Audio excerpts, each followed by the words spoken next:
இப்பனால என்னென்ன பிரச்சனை வரப்போதும்.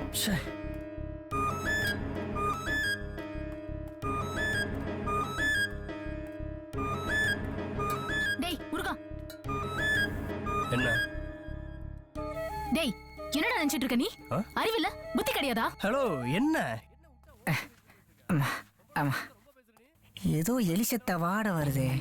இந்த ஆளு கோட்லயோ இந்த ஆளே எலி மாதிரி தான் இருக்கான். ஒருவேளை இவன் மேலேயோ.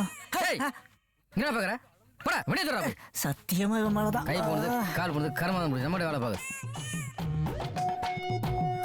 பொம்பளை பிள்ளை பார்த்தா ரொம்ப ஓவரா பேசிட்டு போயிட்டே இருக்க. எங்க மூஞ்சில நான் கன்னடியில பாத்துட்டு தான் இருக்கோம். உங்க மூஞ்சி பாருங்க. எங்க ஊர்ல எல்லாரும் என்ன பாக்குறதுக்கு சின்ன வயசுல அஜித் மாதிரி இருக்குன்னு தான் சொல்லுவாங்க.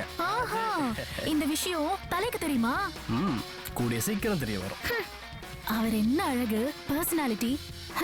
நீ எல்லாம் பர்சனாலிட்டி பத்தி பேசுற. நான் பர்சனாலிட்டி பத்தி பேசுறா. ஏன் பர்சனாலிட்டி பத்தி நீ எப்படி கேட்கலாம்? உனக்கு என்ன தகுதி இருக்கு? ஸ்கூல் படிக்கிற நான் பர்சனாலிட்டி பேசுறேன்.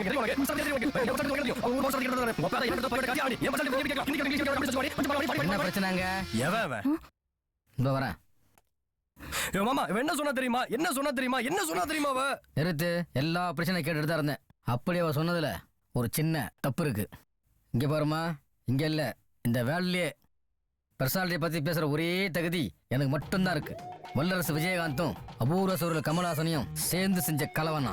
இதை தெரிஞ்சுக்கணும்னா என்ன மாதிரி அதே பர்சனாலிட்டி உள்ள நம்ம விஜய், அஜித், இவங்கெல்லாம் ஆர்யா, பூரியா, என் பர்சனாலிட்டி மாதிரி ஒன்னும் பண்ண முடியாது. அகிலா, நீ கேட்ட கேள்விக்கு விட கிடைச்சது நினைக்கிறேன். ஆல்ரெடி யாரோ உன் மண்டையில ஓங்கி ஒரு கொட்டு கொட்டினதுனாலதான் நீ குள்ளமா இருக்க. நானும் ஒரு கொட்டு கொட்டின நீ பூமிக்குள்ளேயே போயிடுவேன். அடிப்பாவி எதை சொல்ற? மாமா ஒரு பொம்பளை புள்ள என்ன பார்த்து கேவலம் பேசிட்டு இருக்கா. பெரிய மனுஷன் பஞ்சாயத்து பண்ணுவியா? டென்ஷன் ஆயிட்டான். தக்காளி உன் அழக பத்தியும் சொலக பத்தியும் பேசிட்டு இருக்க.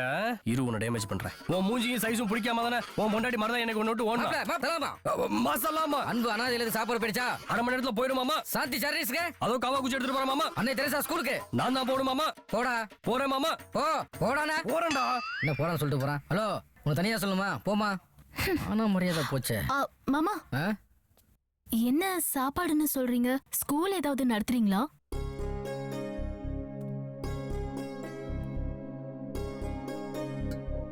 நீ நினைக்கிற மாதிரி முருகன் கெட்டவனோ பொம்பளைங்களுக்கு பின்னாடி சொல்லி விடுற கேவலமான ஆள் இல்லம்மா. 3 தலைமுறைக்கு உட்காந்து சாப்பிட்ற அளவுக்கு சொத்து இருக்குமா. அன்புனா என்னன்னு முருகனுடைய அம்மா அப்பாட்ட தான் கற்றுக்கணும். சம்பாதிக்கிற பணத்தில் எங்களுக்கு சம்பளம் கொடுத்தது போக 1 ரூபா கூட அவனுக்காக எடுத்துகிட்டு போகிறது இல்லைம்மா. ஆதரவற்ற முதியோர் இல்லத்துக்கும் படிக்க வசதி இல்லாத ஏழை குழந்தைங்களுக்கும் பணமாகவும் பொருளாகவும் முருகன் கொடுத்து உதவுறாம்மா. மூச்சுக்கு 300 தடவை என்ன மாமா மாமான்னு கூப்பிட்றானே, நான் என்ன சொந்த மாமாவா? இல்லைம்மா. இன்ஸ்பெக்டர் சாட்சி சொல்ல உன்னை கூப்பிட்டாருல்ல, அப்போ உன்னை முருகன் தடுத்தான் பத்தியா? அதுக்கு காரணம் இருக்குமா. ஏன்னா உன்ன மாதிரி நிறைய பேர் இங்கே டூருக்கு வருவாங்கம்மா. 5-6 நாள் சந்தோஷமா இருந்துட்டு திரும்பி ஊருக்கு போயிடுவாங்கம்மா. ஆனால் அவங்க இருக்கிற வரைக்கும் வயிற்றுல முருகன் நெருப்பு கட்டிட்டு இருப்பான். ஊருக்கு போயிட்டு அவங்க சேஃபான்னு தெரிஞ்சதுக்கு அப்புறம் தான் முருகன் நிம்மதியாக இருப்பான். சிவான ரொம்ப கொடூரமானவம்மா. அவனால் உனக்கு எந்த ஆபத்தும் வந்துடக்கூடாதுன்னு தான் முருகன் இன்னைக்கு உங்ககிட்ட நடந்துக்கிட்டான். எங்கள் முருகனால உனக்கு எந்த ஆபத்தும் வந்துடாதும்மா. தைரியமா இரு. நீ உள்ள போ, நான் சாப்பாடு கொடுத்து அனுப்புறேன். இந்த காவாக்குச்சி பயில லாண்டரிக்கு துணியை போடுறோன்னு சொல்லி 7 நாள் ஆச்சு. ஒரு வேலையும் பார்க்கறதில்ல. இவனுங்களாம் முதல்ல நாடுகிறதுலாம் சரியாகும். எல்லா வேலையும் நான் தான் இழுத்து போட்டு பார்க்க வேண்டியது. ஜெய் பச்சரங்கபலி, நீங்க தாங்க ரூம் மாதிரி தப்பா வந்துட்டீங்க. நான் கரெக்டாக தான் வந்திருக்கேன். இது ஏன் ரூமுங்க. சலவைக்கு துணி போடலான்னு சொல்லி எடுத்துட்டு வர சொன்னாங்க. அதான் எடுத்துட்டு போலான்னு.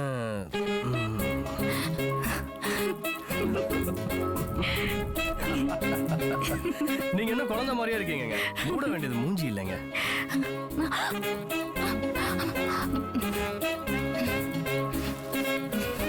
இதுக்கெல்லாம் நாங்க பொறுப்பு இல்லைங்கோ.